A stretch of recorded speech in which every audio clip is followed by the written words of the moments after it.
Sunu Presse, à la présentation Aïcha Toupam. Sunu Presse vous est offert par le Grand Carnaval de Dakar. Bonjour, le décès d'un des gardes-corps de Barthélémy Diaz en prison et la visite du président Bassirou Diomaye Faye au Moyen-Orient, entre autres sujets, sont mis en exergue par les quotidiens reçus ce matin.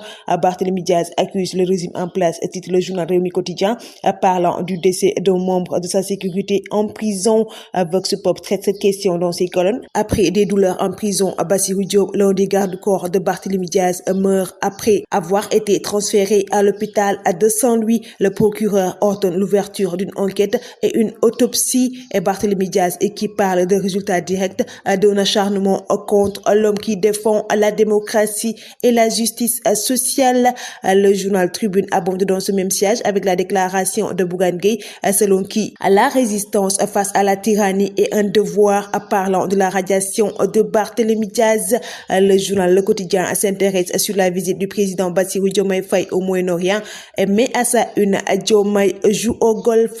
Selon Le Quotidien, le Sénégal compte sur les fonds souverains arabes pour financer sa vision 2050. À manœuvre à Doha, lit-on en première page du quotidien Enquête, parlant de la rencontre du président Bassirou Diomaye Faye et Karim Meïssa Wade au Qatar pour 2 jours. Le président a eu un tête-à-tête avec Karim Wade. Selon le journal, des sujets liés à l'attractivité du Sénégal ont été abordés par les deux hommes. Une poignée de mains intrigants, lit-on dans les colonnes du journal Walf Quotidien, parlant toujours de la rencontre de Diomaye Faye et Karim Wade. Le journal revient également sur les députés qui s'apitoient sur leur sort entre salaire, conditions de travail et statut. Serigne Abou Mbacké Thiam estime que les députés sénégalais sont les moins payés dans la sous-région. Le quotidien Les Échos revient sur les recours des avocats de Lat Diop et titre: la chambre d'accusation financière se bouge enfin. Elle statue sur les recours après demain 11 décembre.